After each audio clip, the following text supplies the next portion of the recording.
God. Ask God. Hi, Scott. My name is Jeremy. I'm from Minnesota. I've been listening to your podcast for about 8 to 10 months. Have listened to most of the episodes and have found them to be an excellent resource. I want to say first, thank you for being this great resource for people growing Amazon businesses or just starting out. So my question is related to websites and specifically having a domain registered and an email address such as jeremy@widgetsinc.com versus having the standard jeremy@google.com, and how that is perceived by vendors and people that you're speaking to as we're setting up these businesses. So I've seen you or heard you speak about setting up a website as it pertains to brand registry and preventing hijackers and having an authority site to collect email addresses. What are your thoughts on registering a domain for your brand and setting up email with that domain? Much like the at Widgets Inc. or at garlicpresses.com. I've been researching products and contacting vendors, but I have this nagging feeling that when they see the gmail.com address, they don't give you as much attention as they would if you were coming from, say, a walmart.com or something like that, or any other specific or custom domain. Any thoughts on this would be much appreciated, and if you could add some input on how to actually set up the domain or who do you recommend doing this through, I'd appreciate it. Thanks so much, Scott. Bye.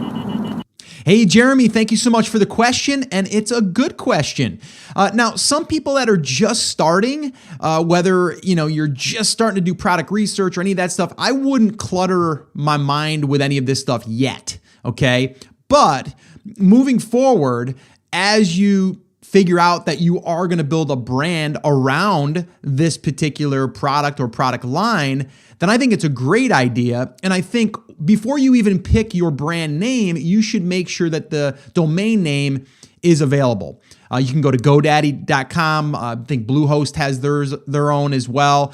There's a bunch of different places to get a domain. I recommend GoDaddy, and I've got some of these links on my website in the resources section, theamazingseller.com/resources. You guys can go check that out. But going back to kind of like what your email should be, again, if you're just starting, your email doesn't really have to be anything like a big business, right? I'm doing air quotes, like a big corporation. It could be like, Susie loves cats at yahoo.com. It doesn't really matter. And you're going to see that a lot of the agents that you're talking to have the same type of like Skype address or something, right? Might even have like a little kitty cat or a dog, right? It doesn't really matter at that stage. Now, I had someone email me the other day though, and they said that the company that they were talking with, they wanted like a location of where they were, and they weren't sure if they should give them their home address. At that point, PO box or something.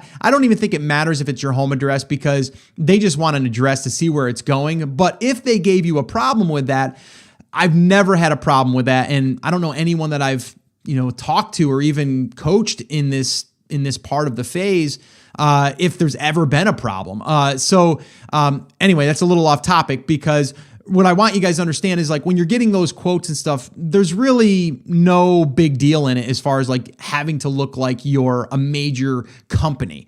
Now, when you do decide that you are going to be a brand and you are going to build this thing out, then yes, Once you get your domain name, you're going to want it to be, Scott at, ilovegarlicpresses.com, right? Like that's what you're going to want it to be, because you're going to want to communicate with your customers with that. You're going to want to, when you start building your email list, you're going to want to be, that person is going to be the one that you're going to communicate through, or that email is going to be representing your brand and your company. So yes, now when you go to brand registry, you're going to need a website. That website doesn't have to be massive. It just needs to be a small website that has your business details on it.